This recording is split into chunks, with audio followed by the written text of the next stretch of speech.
Hello and welcome.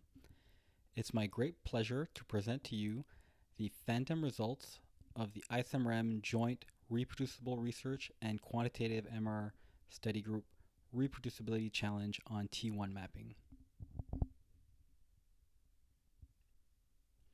I've got nothing to declare. This reproducibility challenge posed the following question.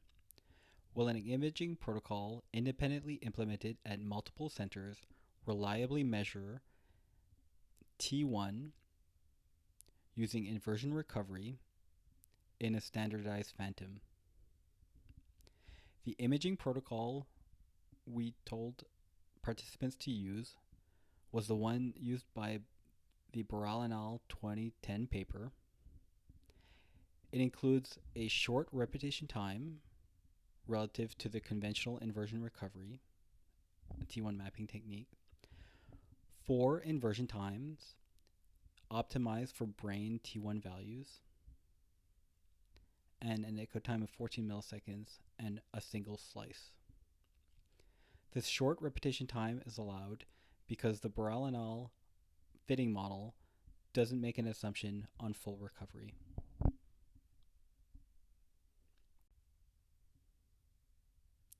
Displayed here is a summary of the accepted phantom data submissions to this challenge. Overall, we received 14 submissions, and all of the submissions were done on 3 Tesla scanners except for one submission that was done at 0.35 Tesla. Some submissions submitted datasets acquired on multiple scanners, and 3 of the major vendors were used in the accepted submissions. In addition, some groups acquired multiple datasets on the same scanners, such as magnitude and complex datasets or scan-rescan datasets. Shown on the bottom also is an image illustrating the phantom.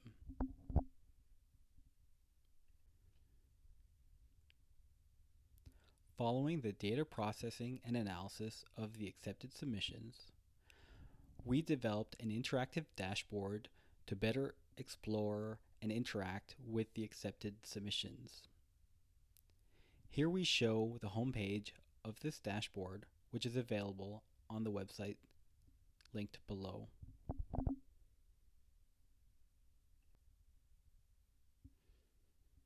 Here we show it as an example one of the tabs of the dashboard, where we're displaying the T1 values measured for one of the spheres, for one of the phantom versions, for all 3 scanner vendors.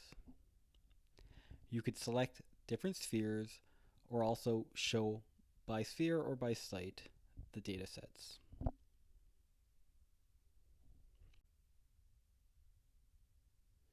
Here are some of the main results from this challenge.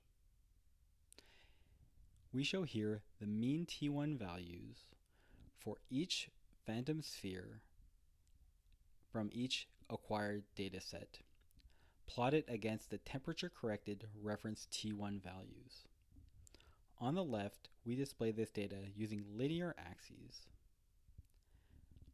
In the middle, we display this data using log-log axes so that we can better visualize the low T1 value spheres.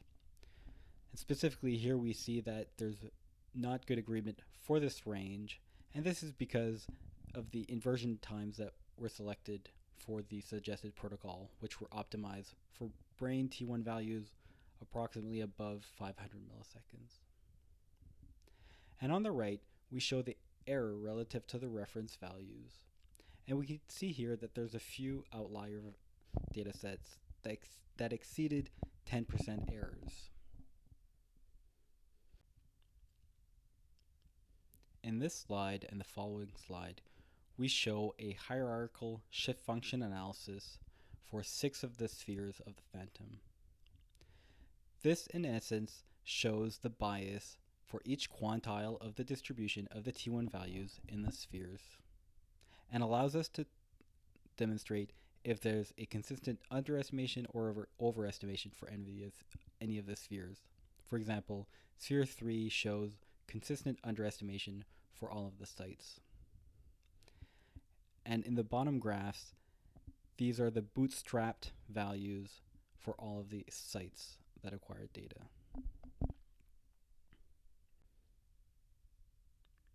And here we show the same graphs for Sphere 4, 5, and 6, and specifically 4 appears to have some binomial distribution of the data for 2 of the sites.